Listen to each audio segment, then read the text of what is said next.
បាទសូមជម្រាបសួរពុកម៉ែបងប្អូនអរគ្នាបាទសូមស្វាគមន៍មកកាន់ Channel ប្រភេទដើមឈើកម្ពុជាបាទថ្ងៃនេះចង់បង្ហាញផ្លែឈើមួយប្រភេទបាទជូនពុកម៉ែបងប្អូនទស្សនាក៏ដូចជាបានស្គាល់សម្រាប់ពុកម៉ែបងប្អូនដែលមិនទាន់បានស្គាល់នៅផ្លែឈើមួយនេះបាទហើយសម្រាប់ផ្លែឈើមួយនេះខ្ញុំគិតថាមានពុកម៉ែបងប្អូនពិចារណាស្គាល់ពុកម៉ែបងប្អូនដែលនៅតាមស្រុកស្រែចម្ការហើយជាគាត់ធ្លាប់ជួបផ្ទះច្រើនបាទប៉ុន្តែសម្រាប់ពុកម៉ែបងប្អូនផ្សេងក្មេងៗដែលគាត់នៅតាមទីប្រជុំជនទីក្រុងអីបាទគាត់មិនទាន់បានស្គាល់អាចទស្សនាបាទវីដេអូរបស់ខ្ញុំបានបាទហើយមែនតើទៅសម្រាប់ដើមឈើមួយប្រភេទនេះខ្ញុំបានធ្លាប់បង្ហាញរួចម្ដងហើយពុកម៉ែបងប្អូនដើមនេះមានឈ្មោះថាដើម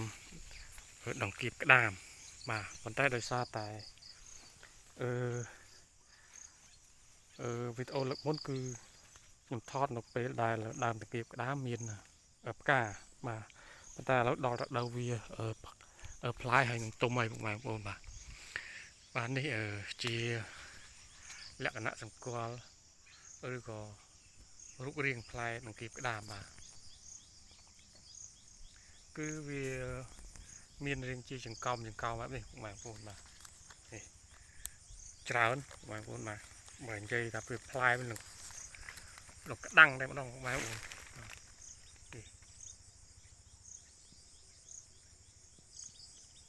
បាទនេះគេហៅថាផ្លែដង្កៀបក្តាមពុកម៉ែបងប្អូនសម្រាប់ផ្លែវាមានទំហំប្រហែលជាប៉ុនគ្រាប់ម្រេចពុកម៉ែបងប្អូនហើយបើសិនជាផ្លែខ្ចីវាមានលក្ខណៈពណ៌បៃតងបាទនេះពណ៌បៃតងដូចស្លឹកចឹងហើយទៅពេលទៅវាទុំឬក៏វាសកៀលវាចាប់ដើមប្រែពណ៌ពីក្រហមពណ៌ព្រឿងពណ៌ទឹកក្រូចរហូតទៅដល់ពណ៌ខ្មៅគឺវាទុំបាទទុំខ្លាំងគឺពណ៌ខ្មៅបាទហើយរសជាតិបាទគឺមានរសជាតិជូរខ្លាំងបងប្អូនបាទសម្រាប់រសជាតិផ្លែខ្ចីគឺជូរតែម្ដងបាទប៉ុន្តែបើសិនជាផ្លែវាចាប់ដើមទុំគឺវាមានរសជាតិជូរអែមបងប្អូនវាអាចថាជូរ70%ផ្អែម30%អីចឹងតែបើសិនជាផ្លែខ្ចីបាទគឺមានរសជាតិជូរខ្លាំងបាទនេះបងប្អូននេះជាចង្កោមនេះបាទជូរបងប្អូនជូរខ្លាំងក្មេងៗនិយមបាទហូបជាមួយអំបិលម្ទេសបាទហើយអត្ថប្រយោជន៍សម្រាប់ដើមគៀបក្តាមនេះមានអត្ថប្រយោជន៍ច្រើនគួរសមដែរបងប្អូនបាទទី1ផ្លែវាគឺយើងអាចហូបបានបាទហូបមួយអំបិលម្ទេសនឹងហូបបានបាទហើយទី2ចំពោះដើមគៀបក្តាមនេះជាប្រភេទគេហៅថារុក្ខជាតិដែលអាចយកទៅផ្សំជាឱសថបានបាទដូចជាពាក់ព័ន្ធជាមួយនឹងជំងឺឬដងបាតបាទជំងឺដងបាតនេះគឺគេអាចផ្សំវាជាមួយនឹងប្រភេទរុក្ខជាតិផ្សេងទៀតបាទដើម្បីផ្សំឱសថបាទហើយនឹងតាក់ទងទៅនឹងជំងឺថ្នាំផ្សះបាទថ្នាំផ្សះសម្រាប់បុកលាបបិទតប៉ៅអីហ្នឹងបាទប៉ុន្តែសម្រាប់វីដេអូនេះខ្ញុំមិនចង់លម្អិតអំពីថ្នាំអីបងប្អូនចង់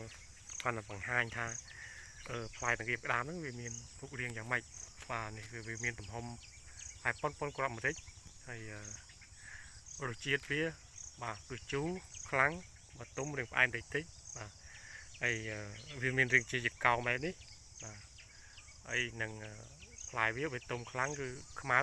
ទុំតិចឬក៏សកៀលមានពណ៌ទឹកក្រូចហើយខ្ចីគឺមានពណ៌បាទ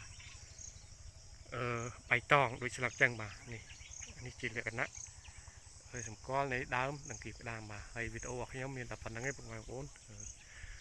ខ្ញុំថាពុកម៉ែបងប្អូនជួយចែករំលែកនៅវីដេអូនេះបាទឲ្យបានដល់ក្មេងៗដែលគាត់មិនទាន់បានស្គាល់ពីផ្លែដង្កៀបក្តាមបាទហើយអរគុណបាទជួបខ្ញុំនៅវីដេអូក្រោយទៀតបាទ